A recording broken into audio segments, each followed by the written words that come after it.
to see for yourselves one of the most amazing events. When is this great experiment made? Impervious to heat, impossible to move. Is it human or inhuman? Gentlemen, do you realize what we've found? It's time for the Geeky Drummy Podcast. 5, 4, 3, 2, 1, 0.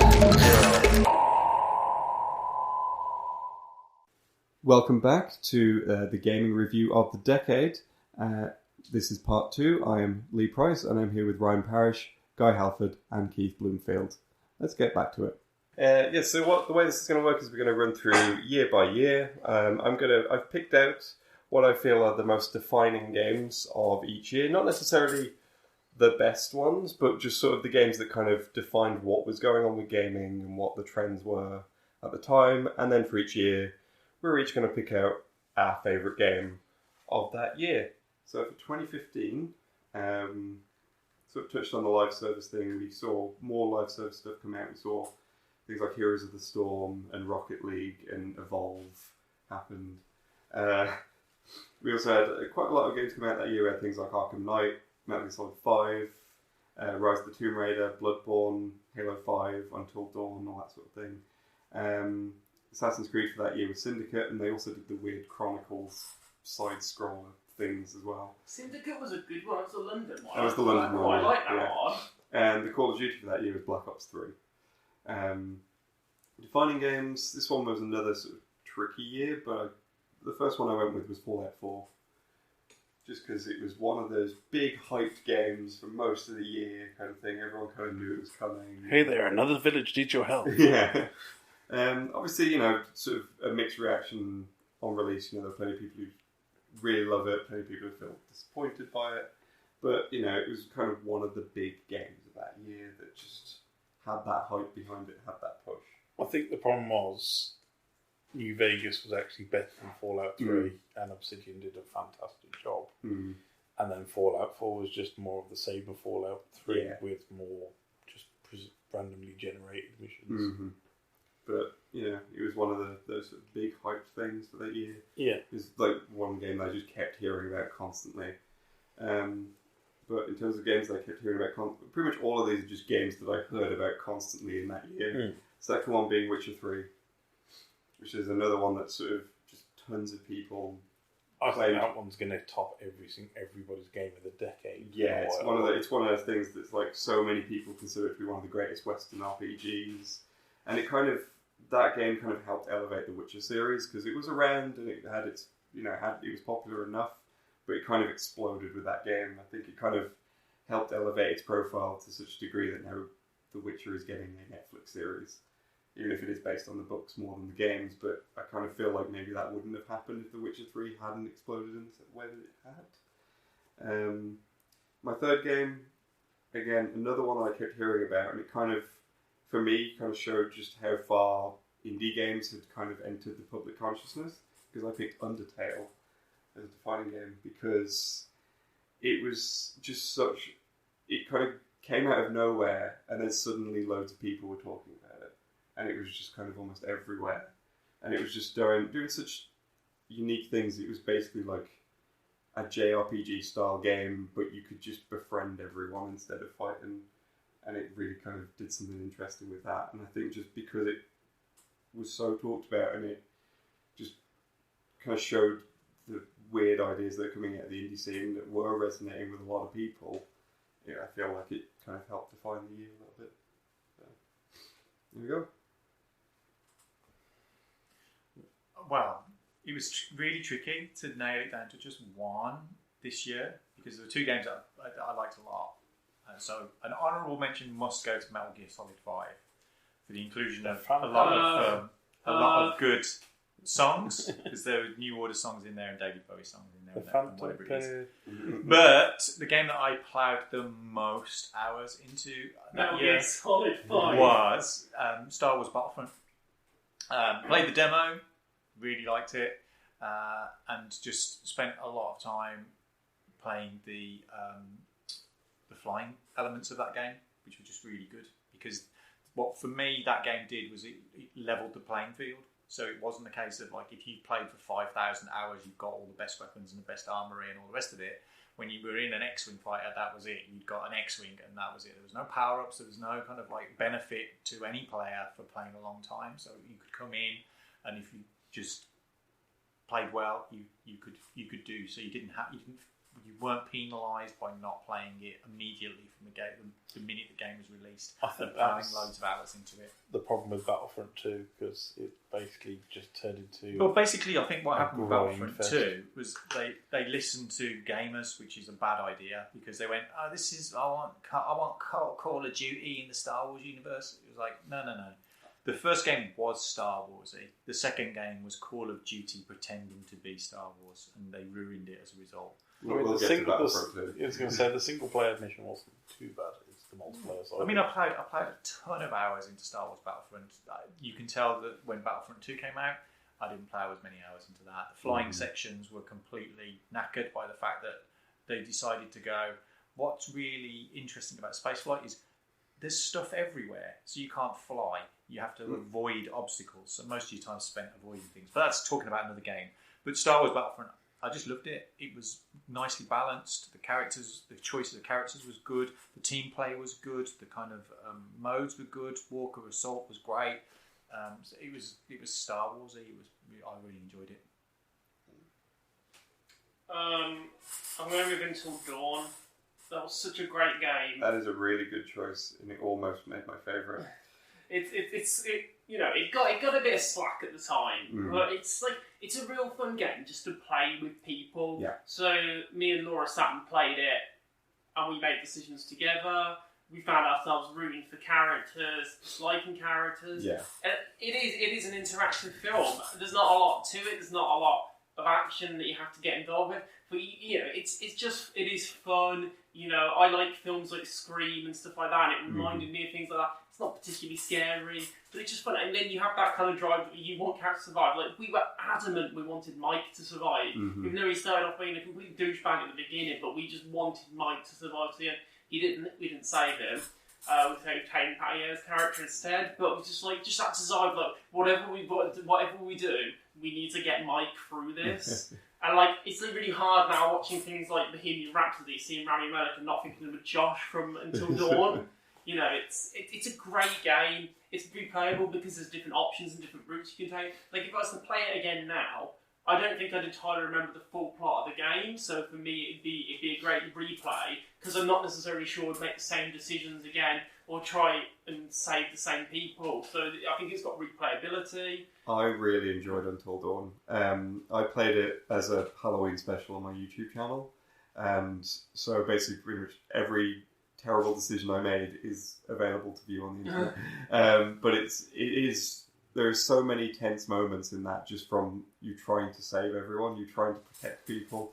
There are some characters that you kind of like, I don't care if you die.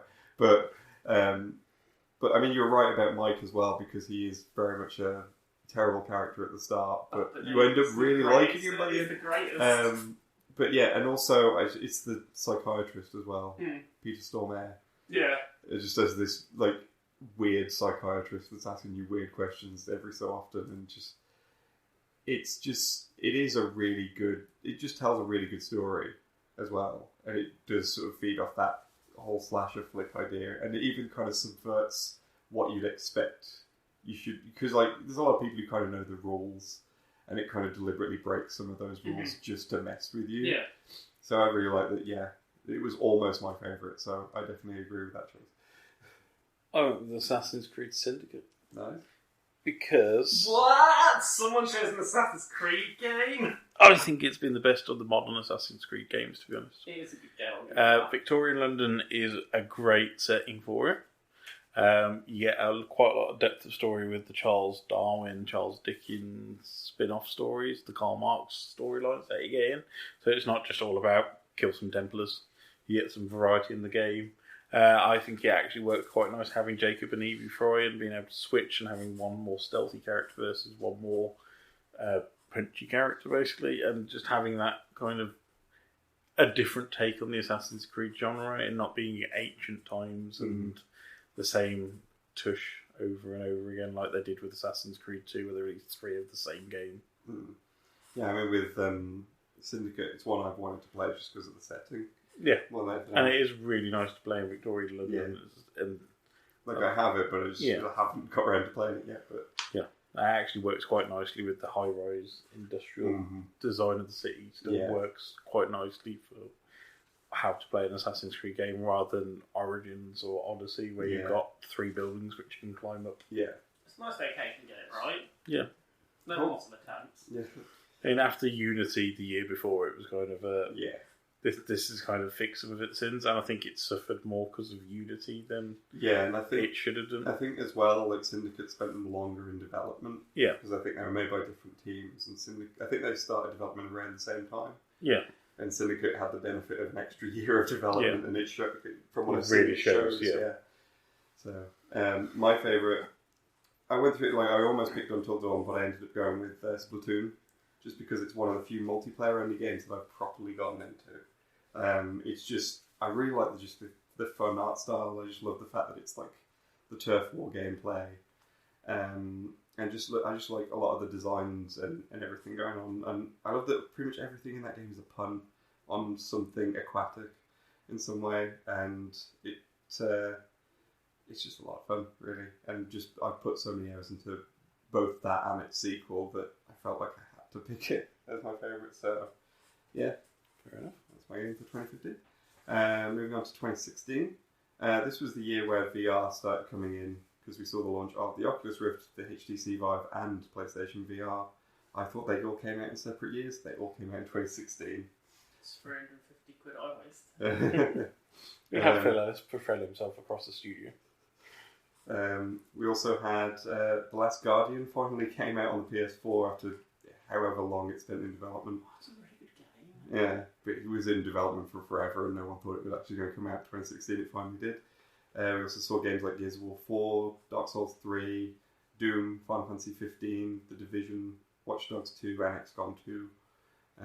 We also had some solid indie games that year with things like Darkest Dungeon and Stardew Valley coming out that year and kind of getting pretty big.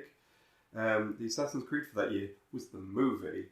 There was no game that year. Oh, God, I forgot that movie existed. I need to go back into the Animus and delete that thing. And the Call of Duty for that year was Infinite Warfare, which by that point sounded like a parody name. Because it honestly did seem like it was just never going to end. But the defining games for that year, I went with Overwatch as my first choice because, again, another big, huge esports scene, loads of people talking about it. And just go to a convention now and see how many people are dressed as like D.Va and Tracer and everything. And it's another one of those things where loads of people are watching on Twitch, loads of people follow the esports, and it's just another big Blizzard multiplayer title that's going all over the place. On a sort of more negative side for defining games, I went with No Man's Sky because it kind of set that unfortunate standard of developers hyping up this big game release and then not actually finishing it. No, I have issues with that. It wasn't them themselves that hyped up the game. It was Sony trying to build it up like this is a polished AAA game where it was just an indie title. And they were very clear it was an alpha at launch, and Sony rushed it to market because they just decided to blast all their E3 spending. But I think it did sadly was that poster boy for those sorts of games getting rushed out by publishers. And if you play it now, it's actually a very complete experience. Yeah. It's really, really good. But I think it's one of those things where it's one of those games that was not that great at launch, but is good now. But sadly, first impressions kind of count a lot, and it kind of suffered for it. Yeah. And the third defining game for 2016, well, remember the summer when everyone was playing Pokemon Go? Oh, it was golden times. Yeah. There's 2 weeks where everybody in the world was supposed to be happy. I kind of had to put Pokemon Go because it's like it was everywhere at that point. Just so many people just wandering around the streets catching Pikachu, and it was a fun time. I feel like that was Ryan getting accused of catching wings, catching magic. So yeah, those are my defining games. What about people's favourites for 2016? I was going to go with Doom because that is a solid choice. It is a great game. I actually went with 2 indie titles. Okay. That's being really cheeky. I went with Reigns. Okay, is that the A Devolver Digital game. Is that the one which is kind of like a narrative thing, but it's kind of like Tinder and you swipe Yes. left and right? Yeah, basically the entire game is controlled by swiping left and right. You're the ruler of a country.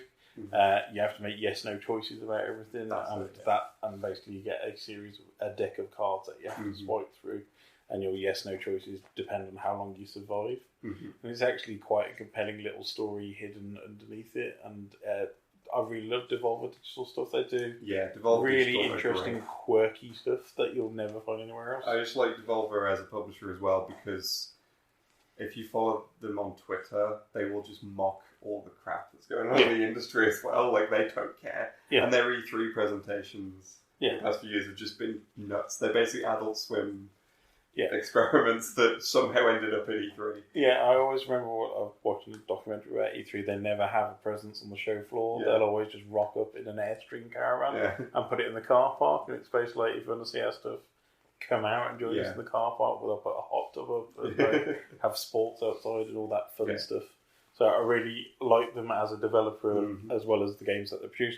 My other indie choice was Overcooked, which again, I'm quite surprised it wasn't in your 3 big impact games because it is the great unifier of games. It is a title that everybody can pick up and play.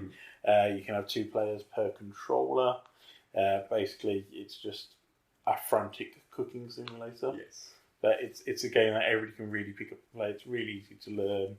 And I think it's inspired quite a few other indie games since release. Yeah. And it's just a really fun little half an hour time waster. I think just the reason I didn't pick that as one of the sort of defining games was just it didn't quite have the impact that those other ones did. So. But yeah. I mean, quite a few of my friends I know will play that game as a family experience rather than just... It was kind of... It reminded me of the early days of the Wii, where everybody got involved playing. Cool. I picked Batman, the Telltale series. Okay. Just because I forgot that they did that. Played a lot of the Telltale games, pretty much all the way through their kind of history. I don't think they've really put out a duff game. I've enjoyed all of them that they've done. Have you played the Game of Thrones game, Keith? Oh no, I didn't play the Game of Thrones one. Because I had no interest in that. So there is one duffer. There's always the one that breaks the rules. But it was an alternative take on the Batman story that kind of showed that you can do different branches of the Batman mythos that aren't particularly tied to the kind of comics thing. And not being a huge fan of the DC film versions, either the Nolans or the Zack Snyder versions. There was just something about this. They played with the characters, they messed about with the history, but it was solidly done. Storytelling, the animations were kind of nice. The art style was pretty good. So it was just a fun, episodic, story-driven game, which I got a lot out of. I have a feeling I might be stealing your thunder here. Okay. Uncharted 4. Yeah, funnily enough. I think we're probably going to be in the same mindset.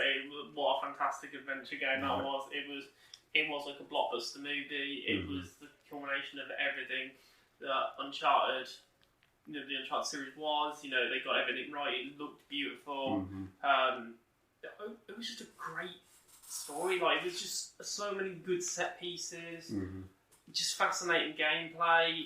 It was just so engaging. And it was a long game to get through. They improved on a lot of the gameplay as well. Like things like stealth, particularly.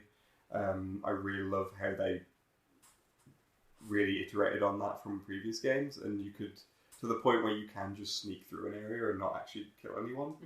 Like, you can even get trophies for a couple of locations where you can do that. And just, it kind of opened up how you could play it a little bit, and the combat felt a little bit more fluid than the previous games as well. So on that, it definitely. But the story was brilliant. The story was great. I mean, I want the series to continue. And obviously, they did with the last Legacy. And I'm pretty sure 5 will be. They will do a 5, and it will be different. I think the way we're going to go is probably the Lost Legacy is probably the start of where we're going to head next. That probably follow on with Chloe. I think it seems to be the logical thing because Drake's story is done. Like, they're not going to continue with Drake. That's done. In fact, like, I felt that it was a really good end to his story as well. To the point where I was really happy and satisfied with that ending, but at the same time I was sad leaving these characters behind. Yeah. After having played the series since it came out. And it was kind of like, oh, I'm having to sort of leave that behind, but I was also kind of weirdly happy for these characters that they'd had the ending that they did. It was nice as well, like when you got later into the game, like all the characters were kind of part. You know, you're all there, all four predominant characters were there, part of a team, working together to. You know, you were all there pretty much at the end. You know, I wish Chloe had been in it though. Yeah, like that was I missed Chloe. But I can see why they didn't put her in because of what was coming. But I think like the Lost Legacy was made as a response to them not putting her in. But at the same time, that kind of felt like a nice trade-off instead. But also, one of the things I really liked about Uncharted 4 is it just had one of the best depictions of a relationship in a game. Because normally in games, relationships are kind of just half-heartedly done, and it's the most lazy thing of like, oh, you know, you beat the game, you get to go, sort of thing. But this was like a genuine relationship. You've got Nate and Elena, and they have this fallout in their marriage, but then they resolve it in a realistic way. Like, I've seen complaints about, like, oh, it was a really rubbish story, like, Drake didn't do any big gestures to win her back. It's like, that's not the point. They're a married couple, they know each other, and they know each other well, and that it's that kind of, you have that awkward tension of them being annoyed at each other, but then they find those little bits that kept them in common, and it all kind of brought them together again. And I feel like that was a much better handling of it, and kind of showed again, it kind of follows on from that Last of Us, of this mature storytelling that's going on in Naughty Dog games. Yeah. Of them just, you know, we don't want to just do these cliche things. We want to try and have people in our games. We don't just want them to be like one-note characters. We want these to feel like people, and I feel like they did a really good job with that. Yeah. Plus, it's about the action sequence as well, where along the bridge when you're in a car. I think you swing along the side of a bridge or something. That was superb. Yeah. Like great action sequence. Yeah, great game. Cool. So for 2017, so we had a few different things going on that year. We saw like.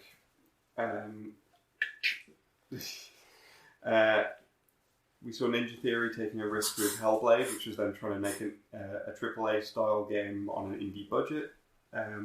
We saw like nostalgia with 3D platformers coming back with the return of Crash Bandicoot, and that was the year that Ukulele came out. We saw the disappointment that was Mass Effect Andromeda. We had big games like Horizon Zero Dawn, Destiny 2, Resident Evil 7, Nier Automata, and Cuphead all came out in that year. And also, we saw the release of the console that Keith doesn't have, which is the Switch. And across the course of the year, it saw the release of things like Mario and Rabbids, we saw Splatoon 2, we saw ARMS, we saw Super Mario Odyssey, we saw Xenoblade Chronicles 2, and it launched with one of the defining games. But before we get to that, the Assassin's Creed for that year was Origins, and Call of Duty was World War II. So I have a question yes. to bring this in. What's been the opinion on reboots? Because this has been something that's been big. Well, like Modern Warfare 2 being attached to... Well, like the Crash, like you mentioned Crash Bandicoot. Yes. So there's been a lot of like remade versions of the games. You've got Final Fantasy VII being remade, like reboots, remakes, reimaginings. Definitive editions. Yeah, like things like that coming out. Like it seems to be like a console generation of like, we've had a really good old game and we can't think of a better idea, so let's just redo it again. I think we're at a stage now where there's not much more polish you can put on the graphics. All you can do is put the frame rate up. Yeah. There's not much more you can push the PS4 Pro from the PS5 because it's just 4K, and that's pretty much where the limit is with technology now.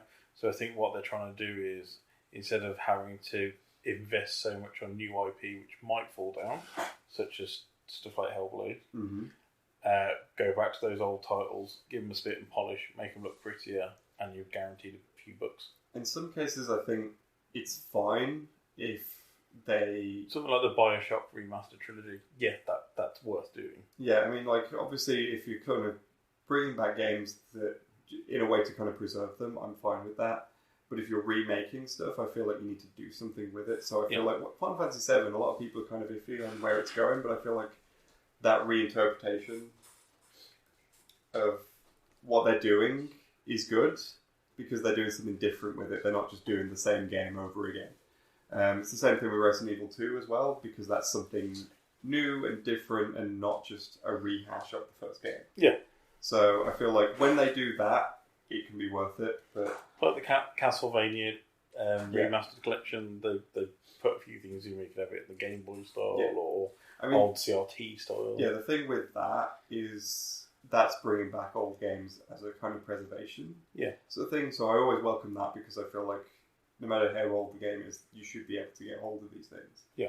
And I know that Nintendo are notoriously tight about putting out their old stuff. I know one particular game in that collection, which is Bloodlines, which I don't think had ever received a re-release before, so that was a big thing having that there. It was also kind of a big deal having the Kid Dracula spin-off, because that had never been released in the West. I don't think we're ever going to see a Wii Micro or a Xbox 360 Micro or a PlayStation 4 Micro anytime soon. No. I think the PlayStation 1's kiboshed that from start to finish for everyone. Well, I know there's going to be like I think it's like the Turbo Graphics. Yeah, and I think Mega Drive's done one, the Neo Geo's done one, which was the Mega Drive one's doing some really good stuff actually, because like they're doing this thing of like they're bringing in some games that didn't get a lot of re-releases. Yeah, so it's another way of preserving these older games. And they are pretty much just Raspberry Pis with a bit of a shiny case on. Yeah. Sorry, I did touch it from you. Yeah, that's fine. It's a good point. But yeah, so the first defining game, like I said, launched with the Switch. It was the Switch's year, and I would say the big part of that success was down to Breath of the Wild. Mm-hmm. It was like, it really kind of shook up the Zelda formula a little bit, but I think the Switch probably wouldn't have done nearly as well as it has done if it hadn't immediately come out the gate with, hey, here's a big new Zelda game. It's one of those things of like, that's kind of what the Wii U was missing, a big sort of killer app on day one that, you know, because that's the thing that they always usually do is release a Nintendo console with a Zelda game. Yeah, because I mean, the Wii crosses over the generations. The Wii, they had Twilight Princess, and you know, that, you know, it sort of ties into that whole thing of like we were talking about before of making sure that just Nintendo doing everything right with this particular console. And I think, is it the first Zelda game which has got a true sequel?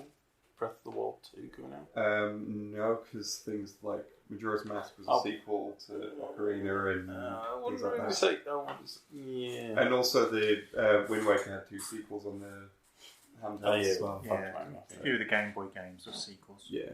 So, but following on from that, PlayerUnknown's Battlegrounds. No. Because it kicked off the whole Battle Royale thing that's kind of taken over right now. And, I mean, it's been superseded. We'll get to that. But yeah, PlayerUnknown's Battlegrounds, it's huge. It was huge when it came out, and now immediately everyone was just like, no, we need a Battle Royale as well, for better or worse. And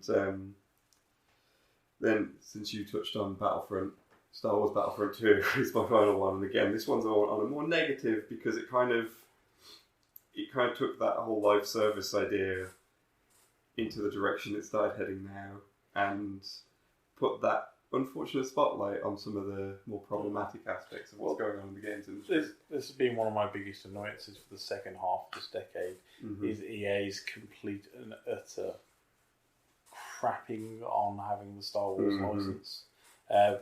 To release, 2 games in 3 years of ownership? It was longer than 3 years of ownership. Yeah, 4 years. Almost 10. Has it been almost 10 years? It's been almost 10 and they've released 2 games in that partnership, And they cancelled stuff like 1313, which looked like an amazing game, sacking all of LucasArts off, and bringing back Lucasfilm games now. The latest game that they've got coming out, Jedi Fallen Order, just looks like, we've just taken the Starkiller games and just polished them up slightly. But yeah, I mean, Battlefront 2 though just kind of took it did more than just that though. It was the fact it was the wallet kicking that game. It was the wallet kicking, and it's the fact that because it had the Star Wars name attached to it, it got a lot of eyes on it. Yeah, and so you end up with politicians looking at it now. And well, I remember the infamous Reddit post that EA put up, which was basically something on the line of gives you a sense of pride and accomplishment when you unlock one of these characters. Yeah. after 60 hours worth of gameplay Yeah. to earn enough coins. Yeah. And that did not go down well. Yeah. So I think, that was obviously a more negative side of it, but let's talk about our favourites, shall we? I'm going to go with the easy option here. Breath of the Wild. Breath of the Wild. I picked up my Switch recently. Yep. It's a great game. Fantastic. I too have a Switch. What is your game of the year, guy? What, mine? For 2017. Are you trying to get a Switch one here? Or? I don't know. No, I will never complete this game because it's so stupidly hard. But it doesn't look like anything else ever released as a game. It's punishing, it's relentless, but it's so you just keep on going. Cuphead, it's killer. But I love it. I love everything about it, the music, the style. It's just impossible to play. I'll never get through that whole game in my lifetime because it's just you just have to just sit there days on days and press it. And I get frustrated. I'm an angry man. But what I can play with it, and as far as I can get with it, I love it. It's great. It's it's just a pick up and play. You play for 5 minutes, you get frustrated, you throw it down. Yep. Cuphead. That's sort of like I've played a little bit of it and not got very far with it for that exact reason. But the art style and everything is great. It's just such a good throwback to those old cartoons of the 20s and 30s and stuff. So, yeah. Yeah, I'll also give Cuphead an honourable mention for my picks for that particular year. Utterly frustrating, but frustrating in a way that you will come back to it, even though I'm still struggling. I've not got to the end yet. And it's just, like you said, you have to walk away for several months before you're back in a frame of mind that you can play it. Another good game that came out that year that I quite liked was A Night in the Woods. Just the graphic style. Spoilers, la la la la la. It just a great game, and from the art style, you don't expect the content to be what it is. If you look at what it looks like and what the kind of story it's telling, it's actually quite interesting. That's kind of what intrigues me about it. It's in my Steam library, but I haven't touched it yet. Yeah, it's a great game, infinitely playable. But the game that I'm going to pick for that year is going to be, the one that I've been grinding out most for the last couple of years. Is Destiny 2. Just because I can pick it up and play it for 20 minutes and complete a raid or complete a strike or do a little bit of more progress. And although you've had to pay for a lot of the DLC that comes on there, they are constantly expanding the world and making it slightly more interesting and playable. I don't know enough people to form a good fire team of people that I know, so I'm often kind of like the third wheel, fourth wheel in other people's teams where I'm just coverage. I'm not actually contributing that much, but I do get a lot of fun out of it. I do quite enjoy running around and just Sparrow. Just I'm really weird with that. I'm one of those weird people that go, I know I've got this vehicle attached to one of my buttons, but what the heck? I'm just going to run to where I need to go to. And so I just spend 20 minutes running to where I need to go to. And then somebody goes, why don't you get your Sparrow out? And I go, oh yeah. So yeah, I'm a bit of a dummy when that comes to that. But it's just a fun game I can return to all the time. Suppose Guy didn't make a comment about getting Sparrow out. Oh, I'm just thinking grinding my Sparrow. Yeah. You should say. Getting bored. My game of 2017 is Persona 5. I love the Persona series since playing 4, and 5 just improved on a lot of it, especially with the dungeon crawling, where it went from randomly generated dungeons and into more kind of structured spaces where you can stealth around and use tactics and different things, and just they've sort of improved on a lot of combat mechanics, especially recruiting new personas to use. Explain this game to me, because it's kind of a weird one. So Persona 5 is a big JRPG where you are a group of Japanese high school students who have access to the metaverse, which is like a sort of alternate dimension formed from the thoughts and feelings of society. And what you do throughout the story revolves around you going into the palaces created by basically sleazy people in the real world. They're over-the-top personalities and desires have created these places called palaces that sort of manifestations of how they see the world. So, for example, the first place you go to is sort of in where the school is. It's a teacher's palace, and that teacher he's in the real world he's very abusive towards his students, is quite sleazy towards some female students, and he sees the school as his castle, and he is the king. And you go in there and you try and take him down, and you kind of gradually work up the social order, and you go after a celebrity, and then like someone in the police, and then someone and then like a CEO, and then ultimately you go up against like a guy running for prime minister, and it just kind of builds on all that sort of thing, and it's just got this really, and it kind of balances this idea of you living as a high school student and doing all this espionage stuff in the ultimate world, and a lot of the sort of high school stuff is you kind of make friends and you go hang out with people, but by doing that you can improve what they call confidants, which were social links in some of the older games, and it gives you more abilities in the metaverse, so you can so your typical JRPG, overcomplicated. Yeah, but it is a lot of fun. The writing's really good, and just it's a game that is very critical of Japanese society as well. Like, it sort of tries to skewer different bits of it and talk about this idea of like how the levels of politeness and the way society works in Japan. It kind of criticises a lot of it, and it's got a lot of that social commentary that makes it really interesting. I played 22 hours of it and realised it was a 100-hour game and still couldn't bother. Yeah, it's a bit of an investment, but yeah, I ain't got the time for that. Yeah, I really enjoyed that. So, and then we come to 2018, which just a year ago. So we saw Nintendo carrying on with some of their more weird ideas because they released the Labo toys with the cardboard stuff. We finally saw the proper end to the Toys to Life fad with that Starlink Battle for Atlas, which appeared and went nowhere. Which we played at EGX on the kind of went out with like a fart. Yeah. And then we had big games that year, such as like Red Dead Redemption 2, we saw Battlefield 5, Far Cry 5, Monster Hunter World, Shadow of the Tomb Raider, and we had Spider-Man on PS4. The Assassin's Creed for that year was Odyssey, and Call of Duty was Black Ops 4. Defining game, I mean, I kind of had to say Fortnite. It's kind of the big defining game at the moment. It's the one that the mainstream media like to go on about as if it's the only game that exists. And oh no, our children have been corrupted by Fortnite. Nintendo, TV, radio. But yeah, and it kind of swooped. I touched on PUBG and just how that came out, kicked off the battle royale genre, and then was immediately crushed by Fortnite. Yeah. I mean, that's brought some of the better side of things now with the crunch and this whole brand new fresh content on a monthly rolling basis. And of course, it's sort of given Epic a lot of money, which they're now using to buy up exclusives on the PC. Yeah. So there is that aspect of it as well. And sort of on a similar note, if we're talking about things that brought in some of the negatives, we've got Fallout 76.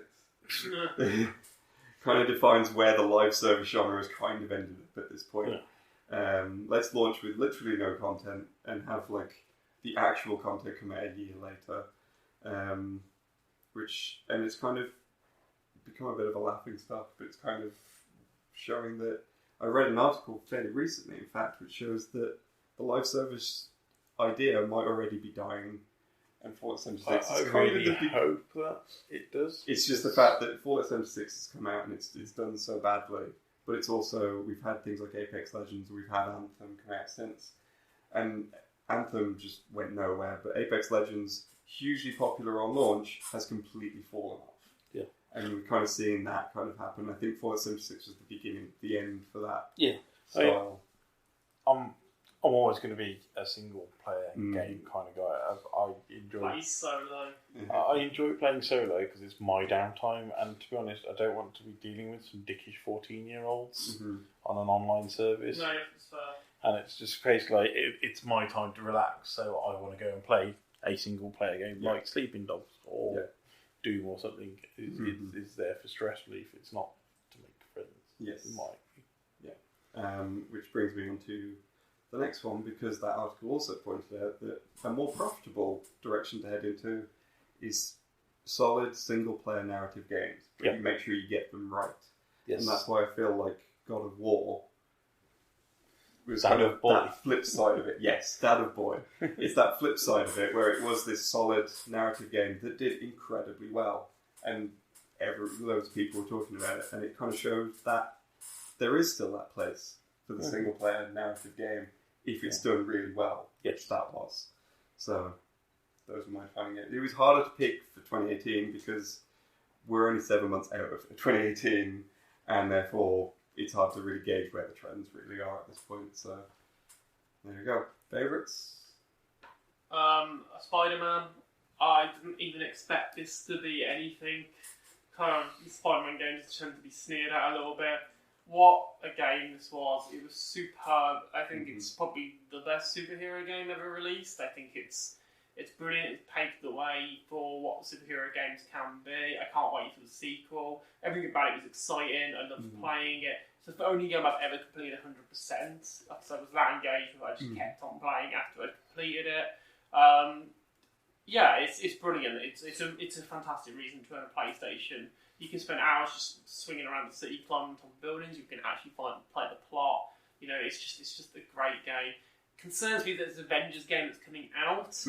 Looks a bit naff compared to this. Because they set such a high benchmark. This Avengers game's going to set it back a little bit, to be honest with you. I feel like, Insomniac, from what I've seen of Spider-Man, they just kind of got everything right. Yeah, it felt like Spider-Man as well. Yeah. It was great, and just the roster of villains was great. It was great because you haven't played with villains like the Green Goblin or anything yet, so they've saved people back for the sequel, which is inevitable, which is great because you gives your roster of villains to it. The download content was great, continued side stories which were brilliant. They just got it right. It's probably one of the finest games on the PlayStation 4. A reason to go out and buy a console. I find that I've been restricted a little bit in my choices for games because I've been just one console for the past 4 or 5 years. So I've kind of sided with a machine that... Didn't realise they were still released GameCube games. Yeah, but you would get a few. But the game that I've picked for last year is a game that it exemplifies the good and the bad of modern gaming.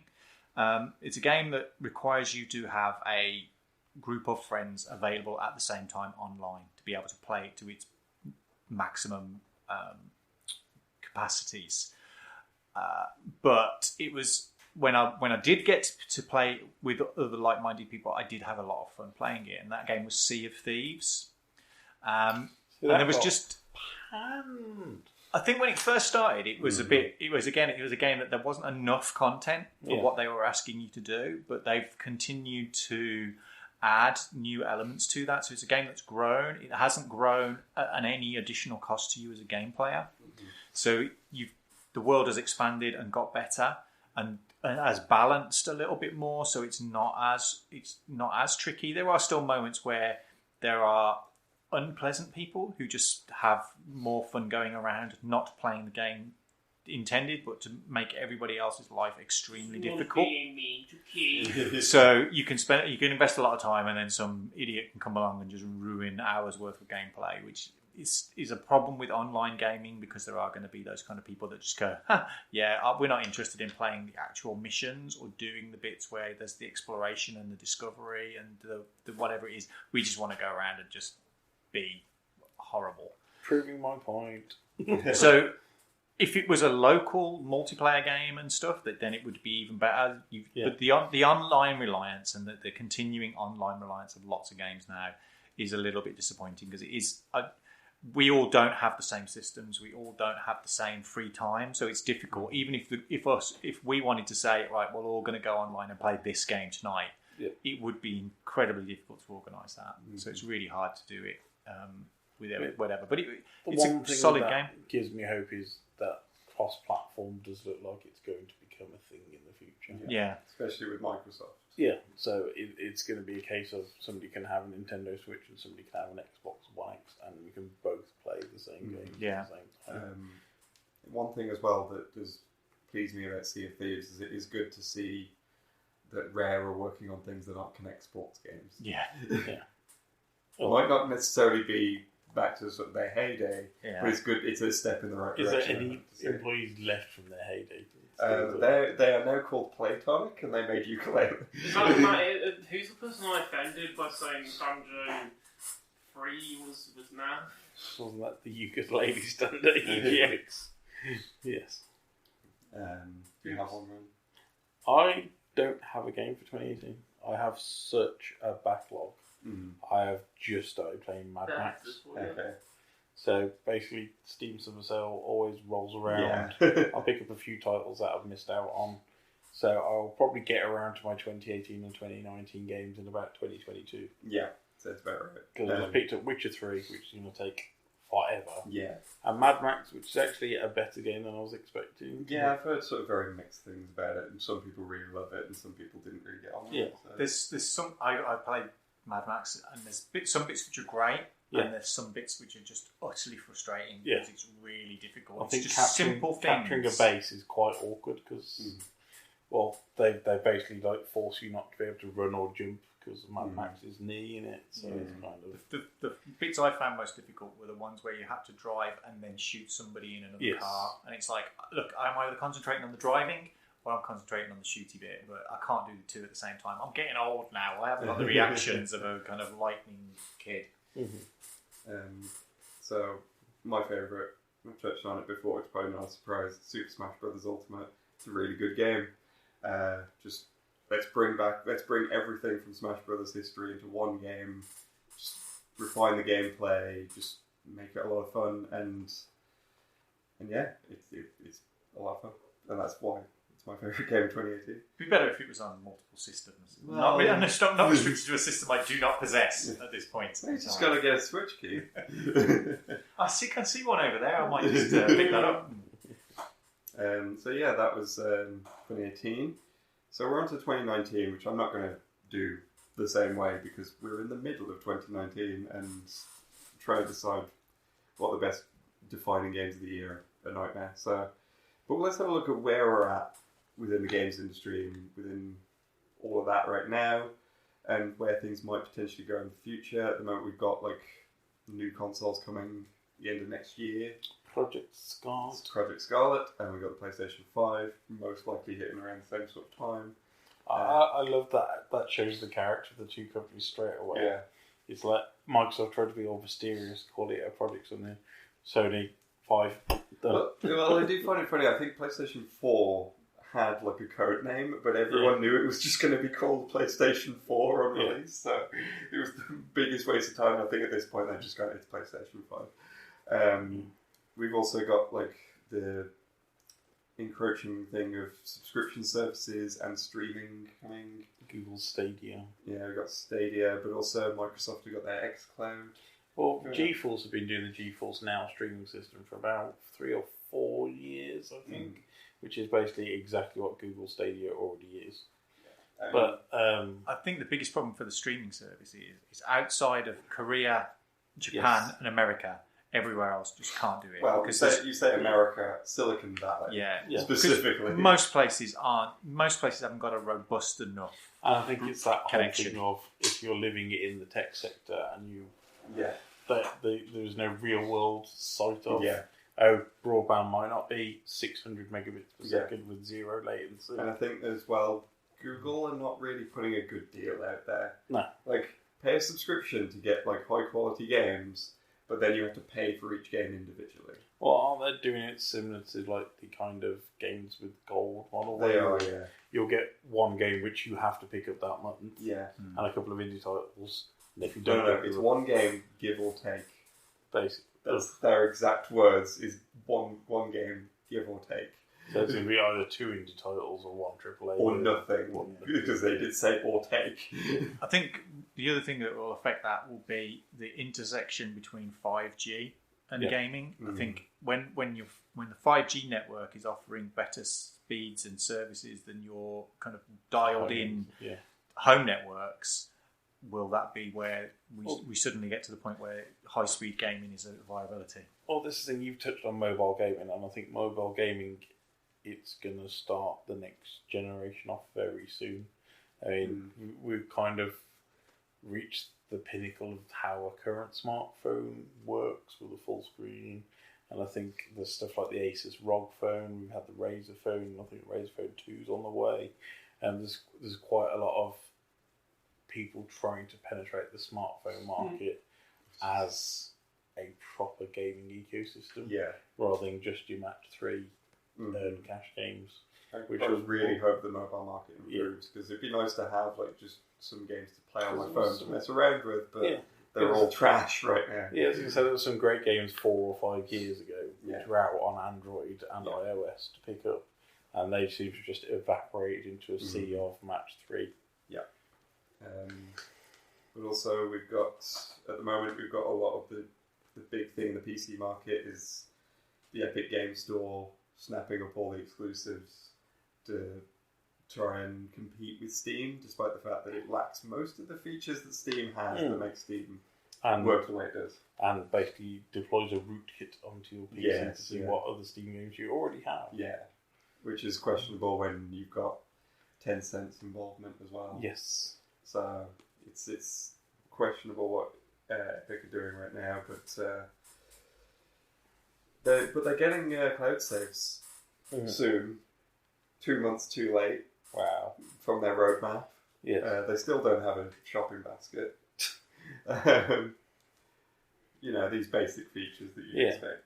Well, I'm looking forward to GOG. If you've ever used the good old game service, which is owned by CD Projekt Red, they've done a lot of development on their GOG Galaxy one, and it's all DRM free in most cases. And to be honest, it seems a robust competitor to the Steam one. And the thing from what they're doing there is they're also allowing you to bring in libraries from different things as well. So, and on top of that is if you buy Cyberpunk 2077 from there, 100% of the profit is going to go directly to CD Projekt Red and not to 30% to Epic or 30% to Steam. We've also got obviously this constant battle between live services and single player narratives that I touched on. We're going to see more of that, I think, especially with investors now starting to get concerned about live services, because everyone's already playing Fortnite. Why do they need to spend all their time playing something else? I think the whole persistency and having servers running as well is never good for a game, because as soon as the servers get switched off, you lose all access to that game. You can never repeat or replay that.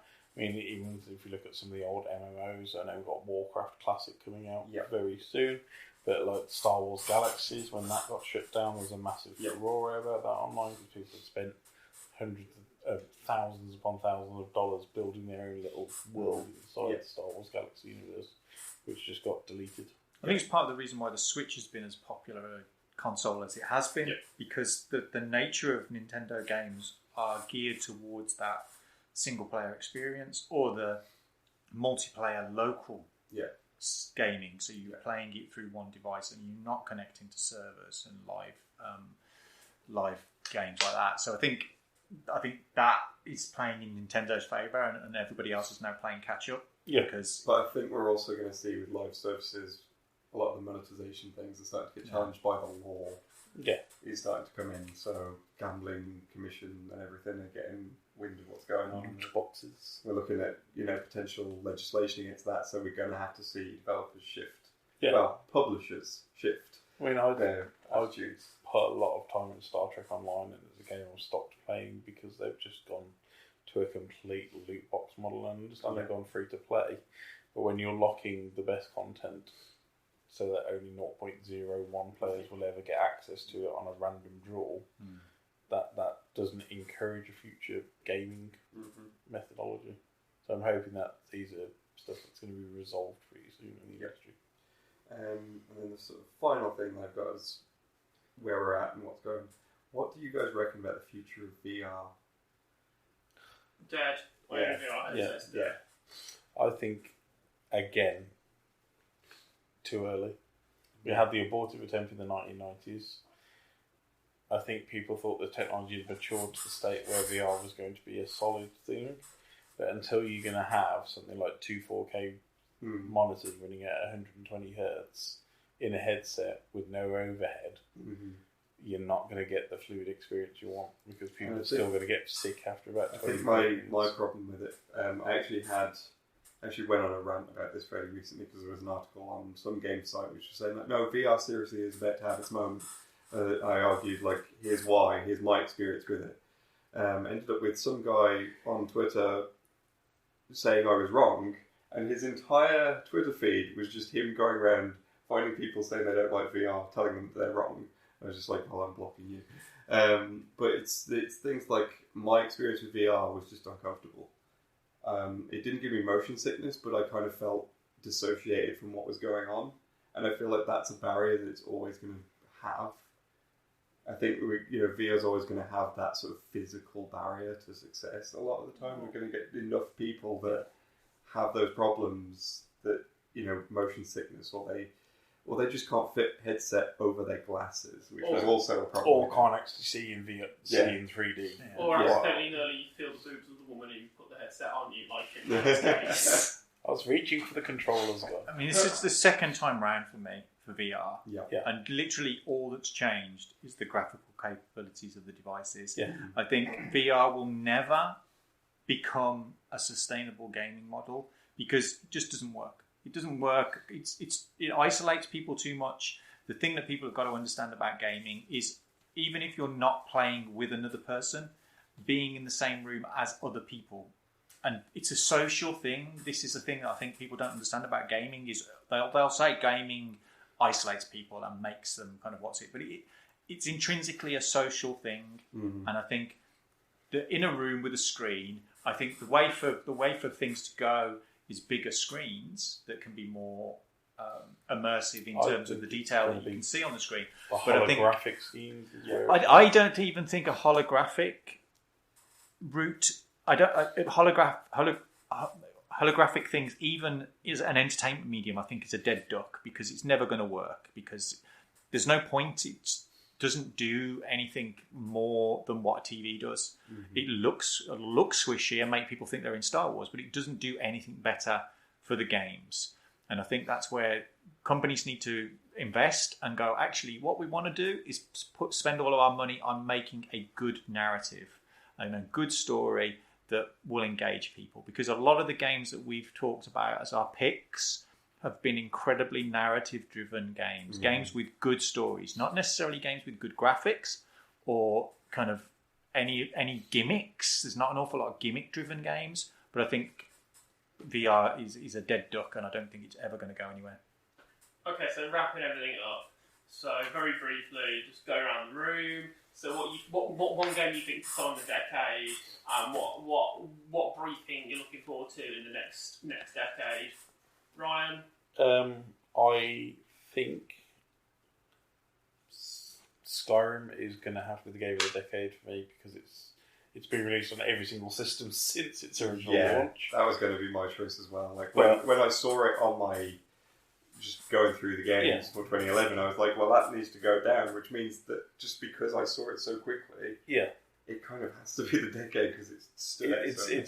It was groundbreaking at its time, and we've not seen something of its like since. I don't think, even with the buggy mess that Bethesda do, you're never going to get the volume and depth of lore in a game that you do. And I think a lot of people go for Witcher. Plus, what other game has got, like, can you have, like, Thomas the Tank Engine as a dragon? And what do you reckon for the next 10 years? What's the thing you think might be the thing you're looking forward to happening in the next years? The merging of PC and console gaming. I don't see many consoles past this next generation except for stuff like the Nintendo Switch. I can't see the Xbox or the PlayStation surviving as consoles much longer. Okay, Leigh? Yeah, I think I'm going to go on a similar sort of tack and just see that I could see more cross-play coming in, which kind of... Casual play? No, just kind of like keeping things so that everyone can play with everyone regardless of what system. We're getting a lot of push towards that. Free love. Yes, free love. And I just think we're going to see a lot of that going forward. Keith, briefly, game and fictions. I think of the games that I chose, my game of the decade will have to be Journey, just because it's just a beautiful experience, and it's just a game that just gets you into a game. It just, there's nothing there. It's beautifully constructed, and I think what I'd like to see happen is pretty much the same as what people have said. Is a singularity of gaming, that it doesn't become I can play this game because I have this system, or I can play. I want to be able to play all the games. Mm-hmm. For me, the games from the decade, Grand Theft Auto 5, it's the biggest consumer product. Yeah. Time it's huge. Yep. Never been anything a game that's caused such a sensation as this is. Immense. It's the pinnacle of game making. I think it's a living, breathing world. It's a fascinating. It's a stunning game. The next 10 years, Bully 2 and Half-Life 4. Half-Life 4 is Half-Life 4, you've no chance. Yeah, I love the idea that we just skip Half-Life 3 and just go straight to 4. Well, we know Valve have an issue with the number 3, so it could be that they just do go to 4. Yeah, the episode 1 and 2 that they did, that's 3, and then we're going straight to 4. Half-Life Part 2A. Alright, so we'll wrap the show up now, but I like to have a little game, a little bit of fun, so I've done some crap game descriptions. If Leigh doesn't win this, I'd be gutted. Yeah. Alright, so I've got a list here, so you hear the answer, shout your name out. Okay? First one. Smug bloke climbs walls and explores things and kills lots of people without feeling bad about it. Leigh. Thanks, what ain't it is? That's Uncharted. It's correct. Okay, second. Dodgy experiment in a science place causes a massive disaster. A bloke with glasses saves the Keith. day. Ryan. That's Keith. Half-Life. It was Half-Life. To be fair, when that started, it could be like anything. The glasses. The glasses gave it away. Okay. Animal runs around vandalising boxes with his tongue hanging out. Ryan. Yoshi. Runs out. Damn it. Animal runs around vandalising boxes Leigh. with his tongue hanging out. Crash Bandicoot. Yeah. The tongue threw me, but now I think about it, We should get Crash Bandicoot, the Uncharted saga. We did. It was in Uncharted 4. Alright. Making lots of cash for things you should get an ASBO for. Keith, Grand Theft Auto. Yeah. Getting to be a hoodie throughout time. Ryan. Assassin's Creed. Oh, yeah. Yeah. A ball that can get bigger pops around a dreamy place. Ryan. Katamari Damacy. I don't even know what you just said. So that's where I would have gone with as well. That is pretty much Katamari Damacy. It's not ball. A ball type that gets bigger pops around a dreamy place. Leigh, is it the Blob? No. Okay. Keith, you want to get one more time? No, I'm not going to get it. It's Kirby's Dream Land. Okay. Okay, the next one. Sorting out issues in school for people. Leigh, it's Bully, isn't it? Yes, Bully, I knew Bully had to be in there. You had to just say it. I was going to edit. Okay, little triangle ship shooting at rocks. Ryan. Asteroids. Yeah. A little fat man has to save woman out of his league. Ryan. Super Mario. That just auto-corrected your name to Ray on my tablet. Give you with Ray Parish. Not a father and duo fight funky-faced people. Repeat. No, just repeat what you said. All right, not a father and daughter. I'm saying Keith again. Fight funky-faced It's The Last people. of Us. It is The Last of Us, yeah. A bunch of misfits driving around throwing stuff at each other. Ryan. Mario Kart. Let me finish the sentence first, Ryan. Jump in here. I started to finish. I put Keith down. He's got that right, actually. Yeah, I'm not cheating. You're doing it. Intelligent woman goes looking for things and usually Keith. meddles in business that doesn't concern her. I was going to say Tomb Raider, but It is Tomb Raider. Okay. Okay. Leigh, you are not doing well on this. Cartoon characters meet emo characters in confusing battle for something. Ryan. Kingdom Hearts.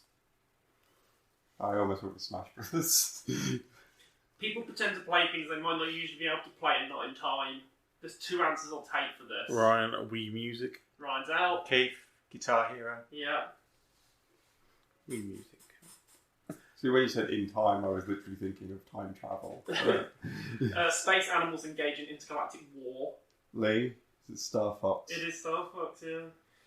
Playing cowboys and Indians. Keith. Ryan. Keith. Red Dead Redemption. Yeah. Same game every year with little difference. Casey. Key. FIFA. Medieval lifestyle simulator. Leigh. It's not. Is it Skyrim? It is Skyrim. Okay. Yeah. I had like a few answers got there in my head. I was like, which one is most likely? I'll go with Skyrim. Moving blocks around to get lines. Keith. Ryan. Key. Tetris. Yeah. Golf. Okay, final one. Arrogant man with a buzz cut sets this line, shoots pigs and things. Keith. It would be a gross shag. Oh. Oh Christ! Leigh. I was going to say Serious Sam, not Serious Sam. He's out. Is it Duke Nukem? It is That's Duke who Nukem. I meant. That's who I meant. God damn it! Okay, so I effectively Keith won this because his name's pretty much all over my tablet. It's because he's got, that's just your He's just tablet. very good at shouting his own name. it's because he's only got a single syllable name. I'm going. And keep, I mean, so do I, but I'm just slowing it. Lee's even better than Keith. Yes. Thank you very much for our Game of the Decade, especially. Thank you. Where can we find you online? You can find me on YouTube at Bob the Pet Ferret, where you can see me playing plenty of games. And you can find me on Twitter at The Cheap Ferret, and I do a gaming roundup every Friday on website geekybrummy.com. Keith, where can we find you? You can find me at hardluck_hotel on Twitter. The same gamer tag on Xbox, and pretty much everywhere on the other bits of the internet. Guy, we're not thinking about crap game descriptions. Where can we find you? You can find me on page Instagram. And you can find me. I ain't got anything. There's no puns today. You can find me eating mushrooms and jumping on blocks. Ryan Parrish. Popping down tubes. Yes, food stuff on Brummy Gourmand, and you find us all at Geeky Brummy on Twitter, Instagram, Facebook, geekybrummy.com, Geeky Brummy YouTube channel. Go and like and subscribe and share, and Ko-fi.com/Geeky Brummy when I drop us a tip. But for now, goodbye, everybody.